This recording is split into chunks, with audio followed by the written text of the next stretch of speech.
자, 미국 증시의 분위기를 생생하게 전해드리겠습니다. 이항용의 월가이드 시간이고요. MTN 이항용 전문위원 함께하겠습니다. 어서 오세요. 네, 안녕하세요. 네, 자 미국 증시가 또 강력한 반등을 보였어요. 또 좋은 소식도 있었고요. 한번 정리해 주실까요? 네, 맞습니다. 어저께까지 3일 연속 올랐는데 오늘 하루 더 추가했습니다. 4일 연속 상승에 성공했고요. 일단 가장 큰 것은 러시아와 우크라이나의 좀 평화 협상이 뭔가 이번에는 뭐 될 것 같다는 느낌이 뉴스에 많이 나오고 있지 않습니까? 네. 그러니까 우크라이나를 뭐 중립하고 어쩌다 한다는 건데 물론 그것이 어느 정도 확정될지는 아무도 모르지만 그런 기대감이 지금 시장에 반영돼 있고요. 아시다시피 2월 24일에 이제 전쟁이 시작됐는데 그때 이후로 뭐 수많은 뉴스가 나오지만 약간은 이제 무덤덤해지는 그런 분위기지 않은 것이 일단 시장에서 반영되고 있다고 보셔야 되겠습니다. 일단 시장에서의 반응된 것은 역시 유가의 하락이라든가요. 그리고 어떤 금 가격의 하락, 그리고 금리도 하락하고, 그리고 달러 가격이 하락하면서 모든 것이 시장에 약간은 좀 플러스 요인 정도가 나오는 것이 오늘 주시장에 좀 도움이 됐고요. 섹터로 보면 에너지 섹터만이 오늘 유가 하락하면서 내렸고요. 대부분이 오늘 10개 섹터가 대부분이 강세로 오늘 움직인 것이 시장의 특징이 되겠습니다. 한편 오늘 전체 지수 차원에서는 상당히 의미가 있는 거죠. 왜냐하면 3월 14일 날이 저점이었습니다. 이번에요. 그러니까 2월 23일, 24일 날 전쟁이 났고 그때는 좀 반등하다가 3월 14일이 그 저점이었는데요. 그 저점 대비 오늘 10% 이상 올라가면서 소위 조정 국면에서는 공식적으로 좀 벗어난 그런 오늘 하루가 되겠습니다. 실제로 그럼 조정이 탈피된 이런 10% 바닥에서 10% 반등한 이후에 역사적으로 어떻게 됐냐를 또 통계를 찾아봤더니 1928년 S&P 500이 그 당시에는 200이었지만 여튼 기록적으로 보면 S&P 500이 시작된 이후에 지금까지 모든 통계를 오늘 구했는데요. 조정 국면을 탈피한 이후 딱 오늘이라고 보시면 되겠습니다. 오늘 이후 한 달 동안은 평균 2%가 올라갔고요. 상승 확률은 한 61.5%, 그리고 1년 동안은 13.96%니까 거의 보통 1년 평균이 뭐 9에서 10%라고 보면 그보다는 조금 더 올랐다는 거고요. 그러니까 그거보다는 좀 더 올라는 1년 동안에 14% 올라갔고요. 상승 확률은 77%였다는 것도 참고하시면 되겠습니다. 그러니까 과거 역사적으로 보더라도 조정에서 탈피하면 시장은 확률적으로 높은 확률로 올라가더라라는 이야기였네요. 알겠습니다. 자, 이런 가운데 시장이 뭐 워낙 반등을 하다 보니까 대장주가 또 신기록을 달성을 했는데 애플이 10일 거래일 연속 상승을 보였어요. 진짜 이거 쉽지 않은 일이죠. 그 애플이 좀 11일 연속 상승이라는 대기록을 지었거든요. 참고적으로 우리가 보통 그 시장에서 얘기할 때 9일 연속 올라가면 열흘 중에 9일 연속 가면 우리가 과일이란 표현을 합니다. 이건 어느 날은 이제 기술적으로 얘기하는데 그것이 지금 10일뿐만 아니라 11일 연속했으니까 대단한 어떤 강세장을 지금 애플이 보여주고 있다라고 보셔야 되겠습니다. 이건 역사적으로 보면 10일 연속 올라갔던 건 어제도 말씀드렸다시피 2008년 이후에 처음 있었던 일이란 말이에요. 2010년 이후 12년 만인데요. 이번엔 좀 더 하죠. 2003년 봄 4월 말부터 5월까지 있었으니까 이건 몇 년 만입니까? 거의 20년 만에, 정확히는 19년 만에 있었던 일이 되겠습니다. 기억하시겠지만 그 당시에는 아이폰이 세상에도 나오기도 전이고요. 그 당시에는 아시겠지만 지금은 있긴 있지만 저를 쓰는 건 봤습니다. 노키아가 그 당시에 세계 1위였고요. 그 당시에는 딱 이렇게 기억하시면 되겠어요. 그 전에 우리나라에서도 MP3가 엄청 히트쳤을 때인데요. 아이팟이 났을 때입니다. 아이팟이 나왔고 이제 세상에서 MP3를 잠재우기 딱 그때거든요. 2007년에 참고적으로 2007년에 아이폰이 나왔고요. 그러니까 그때 시절 이후 처음이었다고 보셔야 되겠고요. 당시 12일 연속 상승했는데 이번에는 어떻게 될지 모르겠습니다. 12일 연속 갈지 모르겠지만 그건 가봐야 알겠고요. 이런 것은 전체적으로 시장 어떻게 볼 수 있느냐. 올해 들어서 지금 올해 연간 이익 전망은 조금씩 눈높이가 낮아지고 있는 것도 팩트가 되겠는데요. 애플은 전혀 다른 얘기죠. 애플은 금년 들어서요. 팩트셋 기준으로 보면 이익 전망이 8.6%가 올라갔습니다. 그러니까 전체 애플에 대한 애널리스트 평균 의견이 금년대 목표치가 8.6% 올라갔는데 1월 달에는요. 전체 애널리스트의 69%가 이익 전망을 상향했습니다. 즉 애널리스트가 의견을 발표한 분들 중에서 70% 정도의 이익 전망을 상향했고 나머지 30%는 가만히 있거나 내렸다는 얘기입니다. 2월 달에는 77%의 애널리스트가 이익 전망을 상향해서 발표한 애널리스트의 77%가 상향했고요. 3월 달은 100%. 100명이, 10명이 10명 다 목표 중 그 일점만 상회했다는 거니까 뭐 대단한 기록을 세우고 있다라고 이해하시면 되겠습니다. 알겠습니다. 이렇게 계속 야 돈을 더 잘 벌 것 같아라고 이야기가 나오는데 주가가 안 오르는 것도 좀 이상할 것 같네요. 그러니까 이제 이번에 주가 떨어질 때 그 당시에도 제가 말씀드린 기억이 있는데 아이폰이 안 팔린 적이 없지 않습니까? 그리고 여전히 여러분들 우리나라도 애플샵이나 이런 데 가보면 들어가지도 못하잖아요. 예약 안 하면. 맞아요. 그럼 전 세계 마찬가지고 웬만한 거 뭐 기다려야 되고 혹시 이런 거 관심 있으시면 모르겠지만 지난번인가요? 지난번 12월인가 11월에 뭐 큰 건 아닌데 그 아이패드나 아이폰을 닦는 천을 발표한 거 혹시 기억나세요? 네네, 봤어요. 애플 프로스라고 해서 파는 게 있는데 네네. 우리나라에서는 제가 아직 제가 한번 살라 그랬더니 안 파는 것 같은데 제가 캐나다 이번에 가 있었지 않습니까? 네. 살라 그랬죠. 한 30달러, 그것도 비싸겠지만 30달러 정도 살라 그랬더니 8주에 배송이 된다고 합니다. 8주에. 뭔지는 모르지만. 그러니까 그게 바로 애플의 힘이라고 보셔야 되겠고요. 큰 틀에서 보면 자사주를 계속 사고 있고요. 배당을 계속 늘리고 있습니다. 2018년 이후에 현금은 하나도 안 들이긴다고 약속을 지키고 있거든요. 평균적으로 지금 매년요 2에서 3% 정도 주식수가 줄고 있습니다. 네네. 그게 가장 큰 힘 중에 하나라고 보셔야 되겠습니다. 주식 수는 줄어들고 있죠. 배당은 늘리고 있죠. 이익 늘어나고 있죠. 이거 네. 뭐 하나 빠질 것 없는 그러다 보니까 11거래일 연속 대기록 상승을 보였습니다. 자, 그럼 다른 기업들의 주가 움직임은 어땠을까요? 사실상 오늘 뭐 다 올랐죠. 네. 다 올랐다고 보시는 게 정확합니다. 그래서 낙폭 과대가 됐건 뭐 그냥 가장 많이 세던 것은 좀 덜 올랐지만 흔히 해서 낙폭 과대라고 불리던 건 다 올라갔습니다. 포드가 한 6.5% 정도 올라갔고요. 아메리칸 항공도 이제 또 올라갔습니다. 7% 5% 올라갔고요. 우보도 6.9% 올라갔습니다. 그 왜 올라갔냐 물어보실 필요가 없는 겁니다. 그냥 낙폭 과대라고 보시면 되겠고요. 넷플릭스는 3.5% 올라갔는데 넷플릭스는 많은 분들이 작년에 많이 떨어진 건 기억하실 것 같은데요. 넷플릭스의 현재 주가 수준은 2020년 3월 23일 주가 수준보다 아래 이거나 거의 비슷합니다. 그러니까 2020년 3월 23일은 팬데믹 때 최저 수준이었거든요. 그때보다도 지금 재미가 없는 거예요. 네. 몇 개 안 됩니다. S&P 500개 중에서 한 7, 8개밖에 안 되거든요. 그 중에 하나라고 보셔야 되겠고요.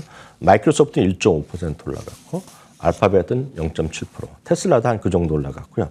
또 하나 이제 전쟁이 만약 끝난다고 생각하면 이것 때문에 가장 큰 피해를 본 지식 중 하나가 직원들의 상당수가 우크라이나, 러시아에 있는 친구들이 있습니다. 그게 EPM이었는데 네네. EPM이 이제 뭐 혜택을 볼 수 있겠죠. 그렇죠. 전쟁이 끝나면 물론 많은 사람이 그래서 피해를 본 사람도 있겠고 특히 우크라이나 측에서 젊은 분들은 많은 희생이 있었잖아요. 네네. 전쟁 참여했으니까요. 그런 것들은 또 11% 올라간 것도 시장의 특징이 되겠습니다. 알겠습니다. 자, 근데 이제 그러니까 그 시장이 마감된 이후에도 네네. 뭐 실적 발표라든지 이런 것 때문에 시간의 거래에서 좀 활발한 종목들도 있더라고요. 많은 분들이 궁금하신 것이 이제 마이크론 테크놀로지. 네네. 오늘 3.5%가 시간에서 올라가고 있습니다. 깜짝 실적에 약간 못 미치면 그 정도 나왔습니다. 주당 이익이 전망이 1.97달러였는데요. 2.14달러가 나왔고요. 매출은 75.2억 달러인데 매출은 77.9억 달러가 나왔고요. 가이던스를 기대 이상의 발표하면서 시간에서 주가가 올라가고 있습니다. 이런 것들은 역시 최근에 반도체에 대해서는 논쟁이 심하거든요. 어떤 곳은 목표 주가 전체적으로 줄줄이 하락한 데도 있고 어떤 쪽 그래도 된다는 얘기를 하고 있고 뭐 여러 가지 의견이 상충되는 부분이 있는데 오늘 실적 자체는 긍정적으로 나왔다고 보셔야 되겠고요. 다음 이제 룰루레몬입니다. 나이키는 상당히 반등했지만 룰루레몬은 그 고점 대비 낙폭과대로 분류되는 겁니다. 네네. 이게 왜 그러냐면 한 2분기 연속으로 회사 측에서 그 소위 서프라이 체인 이슈에 대한 우려감을 얘기했고요. 그 가이던스가 결코 높지 않았고 미러라고 아시는 분 계실 것 같습니다. 미러가 이제 펠라튼을 대응해서 전신 거울 같은 거를 전신 거울 형태죠. 그러니까 전신 모니터 앞에 긴 거 있지 않습니까? 그걸 세워놓고 이제 거기서 이제 온라인으로 수업 받고 이런 건데. 그게 이제 투자를 했는데 그게 재미가 없어서 그것에 대한 부담감이 있다 얘기하면서 지난번에 실적 시즌 최근에 두 번의 연속으로 주가가 크게 흘러내렸는데요. 오늘도 이제 큰 기대를 안 했던 것들입니다. 사실상 네네. 보면요. 미러 때문에요. 근데 오늘 이제 뚜껑을 열렸는데 깜짝 실적을 발표했습니다. 물론 이제 매출 자체는 약간 모자랐는데요. 주당 이익은 3.28에서 3.37달러로 나왔고요. 특히 흥미로운 것이 동일 점포 매출이 32%가 늘어났습니다. 이거가 연말 쇼핑 시즌에 상당히 의외로 잘 됐다는 얘기를 하고 네네. 있습니다. 지금요. 전체 매출은 23%가 늘어났고요. 그렇게 되면 팬데믹 이전 대비 매출은 50%, 이익은 46% 정도 늘어난 거가 되겠고요. 특히 오늘 흥미로운 것은 자사주를 발표했습니다. 10억 달러 자사주를 신규로 발표했겠고요. 하나 더 나오는 것이 그래서 이제 회사 측에서 2분기 연속으로 보수적으로 했기 때문에 네네. 이 회사가 가이던스가 높지 않았는데 오늘 가이던스 발표한 거를 보면 매출이나 이익, 특히 이익 같은 경우가 상당히 높게 매출을 높게 발표했기 때문에 오늘 한마디로 그 발표 자체는 뭐 그저 그랬고 뭐 긍정적으로 발표했지만 톤 자체가 상당히 자신감을 하는 톤이 완전히 바뀌었습니다. 그리고 깜짝 가이던스를 발표했거든요. 네네. 그런 것들이 오늘 주가가 급반등하는 거. 오늘 정규장에도 그런 눈치가 있었는지 모르겠지만 강했는데요. 시간에서 7% 정도가 급등하고 있는 것도 특징이 되겠습니다. 알겠습니다. 자, 시간의 거래에서 크게 움직이고 있는 마이크론 테크놀로지와 룰루레몬도 짚어봤고요. 근데 저희 이항영 위원은 항상 저희에게 지수 투자하는 게 굉장히 훌륭한 투자 방법 가운데 하나다. 사실 많은 분들은 지수 투자하는 건 굉장히 재미없다고 생각하시는데 네. 그게 굉장히 훌륭한 거다 이렇게 강조를 해주시잖아요. 네, 맞습니다. 이건 오늘 모처럼 통계가 한번 나왔기 때문에 그냥 간단하게 인용을 해드리겠는데요. 많은 분들 말씀하셨던 대로 지수 투자해서 돈을 벌 수 있냐라는 생각을 많이 합니다. 그렇다면 한국에서는 그럴 수 있죠. 한국에서는 많은 분들이 이제 툭하면 이제 박스피 얘기를 네네. 많이 합니다. 특히 팬데믹 이전에 그런 얘기 많이 들으셨을 텐데요. 그 가장 큰 이유는 이익의 안정성이 부족하기 때문에 대한민국은 박스피 얘기를 많이 듣는데 미국도 이제 이익이 줄어들 때 있지만 추세적으로 이익이 꾸준히 늘어나기 때문에 그렇게 보시는 것은 좋은 접근은 아니라고 봅니다. 그리고 앞서도 잠깐 말씀드렸다시피 1년 평균 한 10% 정도가 1928년 이래 S&P부터 꾸준히 올라갔거든요. 네네. 배당을 포함해서 10%라 그러면 아무것도 아닌 것 같지만 7년이면 수익이 주가가 더블이 납니다. 배가 나가 있고요. 한 15% 정도 올라간다 그러면 5년 정도면 이제 더블이 납니다. 25%면 이제 3년에 네네. 더블이 나는 건데요. 결론적으로 보면 2021년도에 작년에요. 정말 헤지펀드 하면 헤지펀드 운영자는 진짜 머리 좋은 사람이고 돈을 크게 벌려는 사람들이잖아요. 네네. 그래서 보통 개인 투자가 하는 건 헤지펀드 같이 적극적으로 하겠다는 분들이라고 이해하시면 되겠습니다. 그걸 이제 돈을 받고 대신해 주는 사람인데요. 2021년 작년에 전체 헤지펀드의 79%가 10명 중에 8명이 지수 대비 저조한 성적을 냈습니다. 많은 분들이 돈 그렇게 많이 벌고 똑똑한 사람들이 왜 그러냐 그러지만 이게 현실이라는 것이 되겠고요. 최근 10년간에 그런 80% 정도밖에 지수 대비 저조했는데 그런 숫자가 얼마만큼 늘어났냐면 최근 10년간 100% 거의 86%가 늘어났다는 겁니다. 네. 그러니까 10년 전만 하더라도 그래도 한 40% 정도만이 지수 대비 지고 나머지 이겼는데 지금 지수를 진 사람이 대부분이라는 거잖아요. 네. 그만큼 최근 10년 동안 무슨 일이 벌어졌느냐.